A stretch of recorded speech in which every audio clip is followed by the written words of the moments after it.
What's up, everybody? Welcome back. We are here with some more NFL DFS picks and lineup advice, this time for the single game showdown slate, Thursday Night Football on FanDuel and DraftKings. Tennessee Titans, Pittsburgh Steelers. I'm not going to try to sell this to you as an amazing Thursday night game, but they're a DFS contest and there's money to be won. So let's try to win some. Welcome. I'm Brian Jester, co-founder here at Occupy Fantasy. What we do in these videos, if you're new, first of all, welcome. We talk about the injuries that impact the slate. There aren't that many tonight. But then we'll talk about low-risk lineup construction tips, high-risk lineup construction tips for those large field GPPs, and just touch on some general showdown strategies and some angles for tonight's game. Now, not going to waste any time. Let's talk about the injuries. The biggest injury is Ryan Tannehill still out with that ankle issue. Will Levis will start. Will Levis with a magical 4 touchdowns on 29 attempts in his debut. Now, there were talks leading up into the game that both Will Levis and Malik Willis, their other quarterback, would split reps. And I do believe that was the plan early. Willis got in the first drive, I believe, botched the snap, fumbled it. He did have another play. But really, once Levis threw that touchdown, once Willis fumbled, that plan went out the window. I expect Levis to play majority of the snaps once again tonight. Maybe Willis gets a wildcat snap or two, a rushing play, but it's going to be Levis leading the show tonight for Tennessee, especially after last week's showing. Now, D-Hop is also questionable. He's seemingly been questionable every single week this year. Tom Pelissero, NFL reporter, tweeted this morning that Hopkins will play tonight, no issues, so we're expecting him to play once again. There are a couple defensive injuries on both sides of the ball. Nothing too major outside of Pittsburgh's Minkah Fitzpatrick. He is out, obviously one of their best playmakers on defense that raises the floor and ceiling of the Tennessee offense. Just a hair, not too much in the projections. On Pittsburgh's side, Kenny Pickett will play. Let's find him. There he is. Left last week's game with that rib issue. He's going to play. He's fine. Not even listed on the injury report. However, Trubisky still waiting in the wings just in case. We've seen him make a couple of appearances so far this year. We've talked about backup quarterbacks on these shows in the past as being a viable showdown strategy for the largest contest if you're making 150 lineups. Not tonight for Trubisky because Trubisky, DraftKings FanDuel didn't want to make a mistake of pricing him super cheap. If Pickett was ruled out, Trubisky, same price as Pickett on both sites. So you'd really have to be Galaxy Brain tonight to play Mr. Trubisky in your lineups. All right. That's it. Really, no major injuries to discuss. The biggest thing we have to think about is who do you play tonight? Who do you pay up for? Generally, we have some studs on the slate that we pay for. And yes, I guess you could deem Derrick Henry, D-Hop as studs. Maybe not as much this year. Will Levis and Kenny Pickett with an outstanding Thursday night typical quarterback matchup. So people are going to have to play these guys regardless. So let's talk about low-risk contests first. 50-50s, double-ups, head-to-heads. Just have to beat half the field to double your money. And you know the strategy by now if you've been watching these videos. 2 quarterbacks, 2 running backs, play the values. So if we start on DraftKings, you can start with Derrick Henry. You can start with Will Levis. You can start with Kenny Pickett. Now, the next question is, do you play a Pittsburgh running back? Do you fade the Pittsburgh running back situation? Would not fault anyone for fading the Pittsburgh running back situation. Najee Harris, Jalen Warren essentially splitting snaps. Harris has been out-snapping him by a couple snaps per game. Warren still has been the more effective running back, the more effective fantasy scorer. We see the fantasy totals here, anywhere from 5 to 15 points for Najee Harris. We look at Jalen Warren over the last 5 games. Anywhere from 7 to 12 points. So a tighter range of outcomes for Jalen Warren, despite scoring just 1 touchdown during that stretch.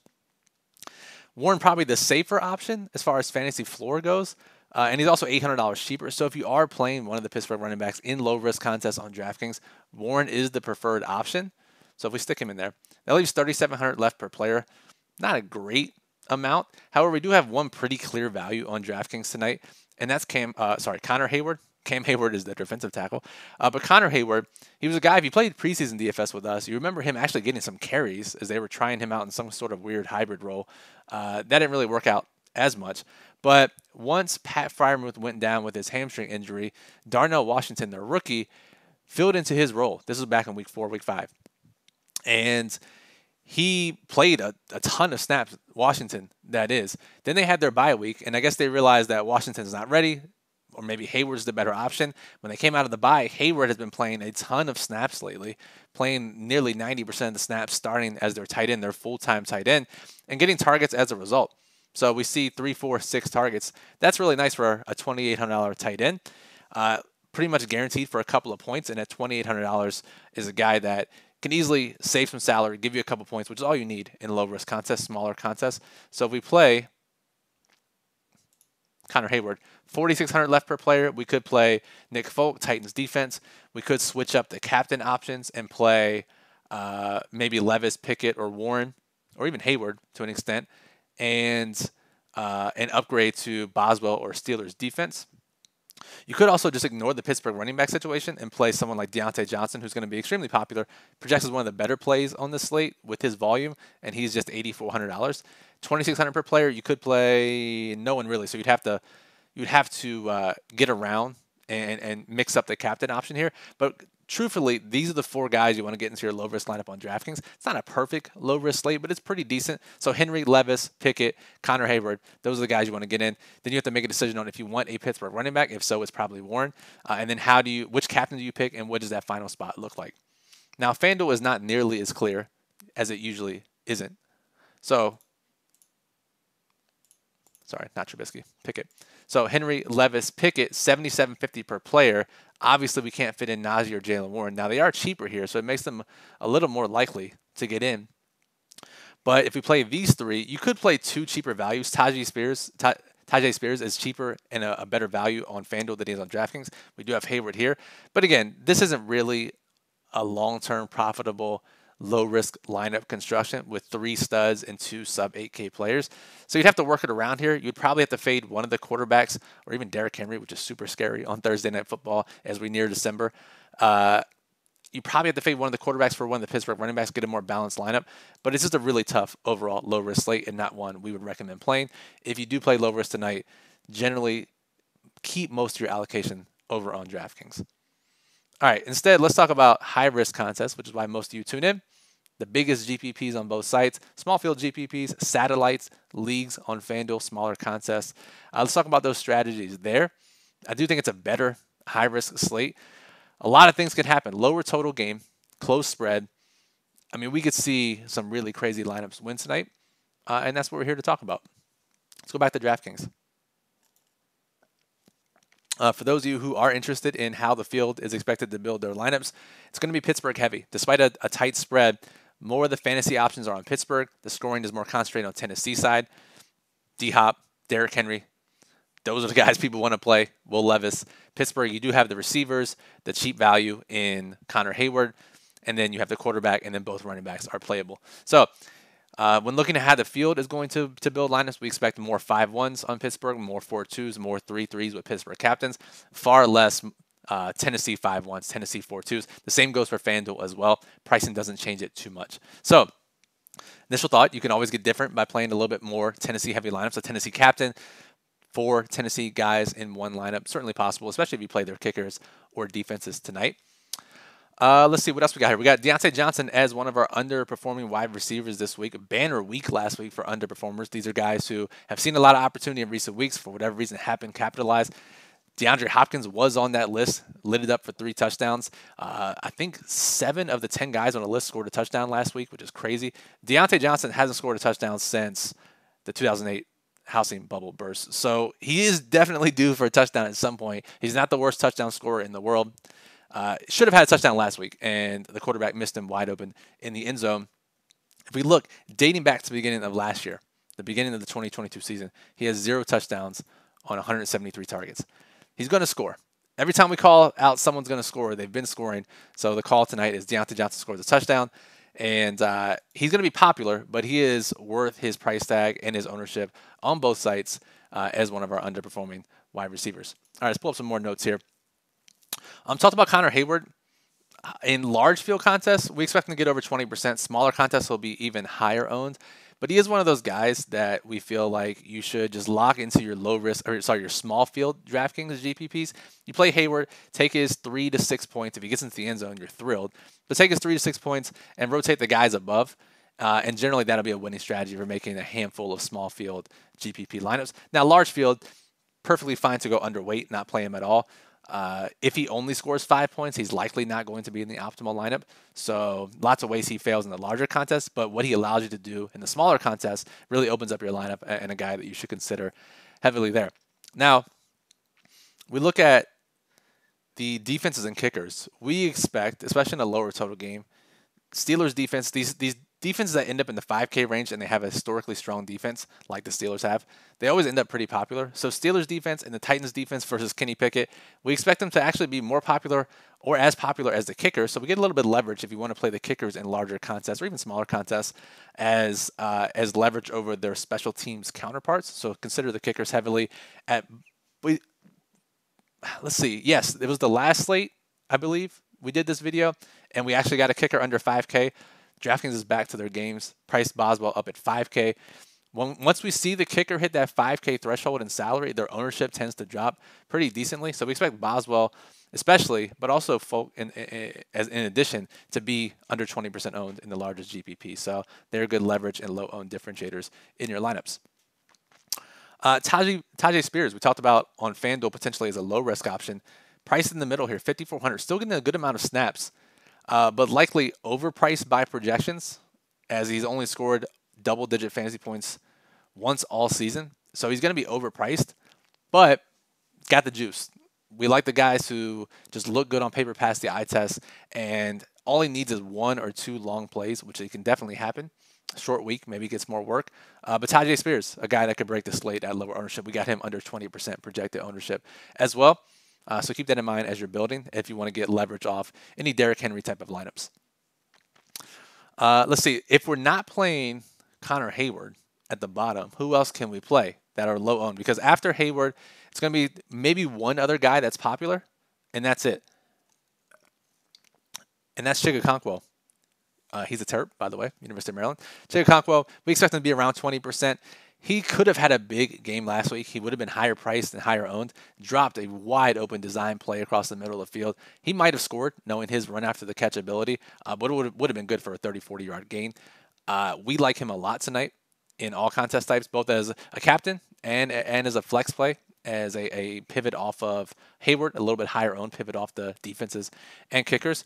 Who else we got here? We got slot snaps for our wide receiver 3 snaps, excuse me, for Kyle Phillips. Activated off injured reserve a few weeks ago. Got some design targets last week. Played more than Nick Westbrook-Ikhine, who is $3,400. So Kyle Phillips at $800 is an option. Westbrook-Ikhine, always good for a touchdown, seemingly every couple weeks.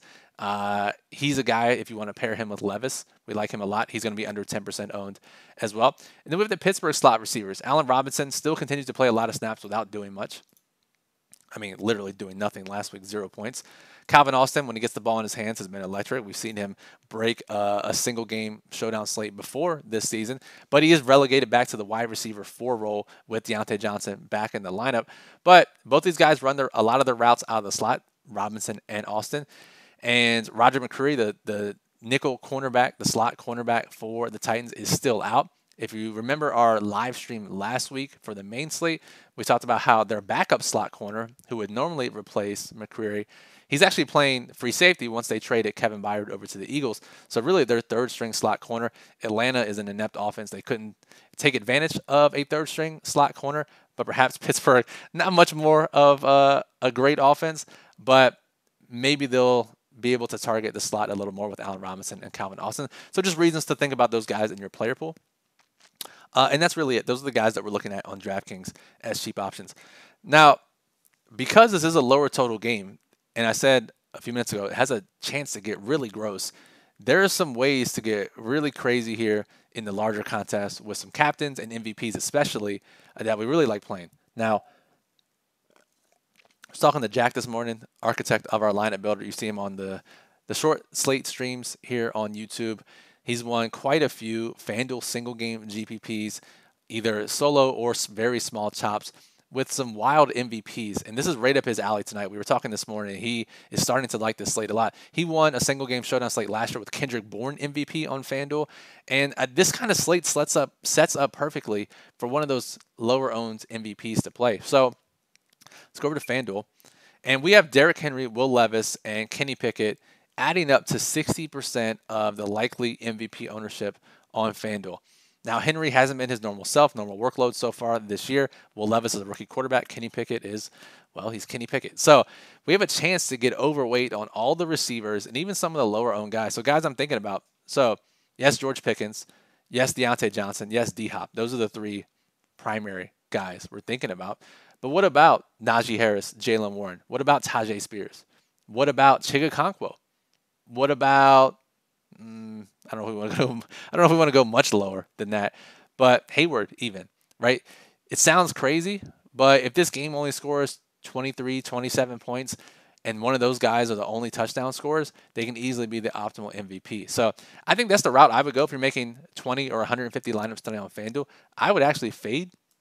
Now, it's a high-risk strategy. I understand that. Fade Henry, Levis, and Pickett and get overweight on all the secondary options and just hope that they're the highest score. Now, if you don't want to do that, that's too crazy for you. You can certainly play these guys and play some lower-owned options that we talked about already. I just think the biggest leverage for this type of likely game outcome is playing those secondary guys. And the same goes for DraftKings as well. Now, we're going to see higher ownership on those guys because of the salary multiplier and the PPR scoring. So guys like Pickens and Deontay Johnson. Deontay Johnson might be the highest owned captain on the slate in larger GPPs, just based on our early projections. But it doesn't mean you can't play Harris, Warren, Spears, Okonkwo, Hayward, Westbrook-Akina even, and these types of guys at captain in the larger GPP. Small field, you want to get a little more condensed and play the more likelier outcomes. But in larger contests, I think the slate is wide open for a crazy captain to come out as the optimal. And it wouldn't shock us to see one of those guys end up. Now, again, this is all up to your risk-reward tolerance. If you want to play Henry, Hopkins, Levis, Pickett, those guys, that's certainly fine. Just keep in mind the lower-owned options that we mentioned to differentiate. But if you play one of those other guys, it takes a lot less differentiation in your flex spots to truly be different in those larger contests. So really gross slate tonight, really gross game. I'm expecting it to be absolutely terrible, but that means it opens up a lot of ways to win in DFS. So if you want more in-depth thoughts on this game, I gave you a rundown here for about 15 minutes. If you want more in-depth thoughts, you're the type of person who wants the biggest edge they can possibly have on playing DFS and building lineups, check out our daily plug, OccupyFantasy.com. Link is in the description below. It'll rank every player for different contest types on DraftKings and FanDuel. Overall slate notes and some metrics you may not be thinking about. And then lineup construction tips for individual contest types on both sites. You're playing a 100-player league, here's how to play it on FanDuel. You're playing large field on DraftKings, you're 150 max entering, here's how to play that. Complete roadmap for the slate, make sure you check that out. That'll be posted 3 p.m. Eastern today, so make sure you check that out. Our Occupy model ranks every player, FanDuel and DraftKings, has projected ownership that we tweak by hand for the largest GPPs. And then our lineup builder allows you to build up to 300 lineups for both sites using our optimal lineup criteria. It's what I use to build my lineups. If you like what you saw here, make sure you're subscribed to the channel. It is free to do so here on YouTube. Just click that red subscribe button below the video. You'll get notified when we go live or upload these videos every Monday, every Thursday for Showdown, Friday and Saturday for the NFL main slate. And then if you play NBA DFS, we have a video every single day. So our guys go live 5:45 p.m. Eastern for now. That may change as the season progresses, so make sure you're subscribed to get notified when they're live as well. Give us a thumbs up. We appreciate it. Helps us know that you like the content, allows us to continue to make these free videos for you. Any questions, I'm here to answer them. Comment on the video below. Give your opinions, questions about lineups, questions about players. Happy to help you out. Finally, last housekeeping item. Join our Discord server, OccupyFantasy.com/Discord. Instructions are in the description below. That allows you to chat with other members of the community and chat with Occupy staff and sweat the games with us. So, Brian Jester for Occupy Fantasy, thank you for listening and good luck in tonight's ultra exciting Steelers and Titans showdown slate.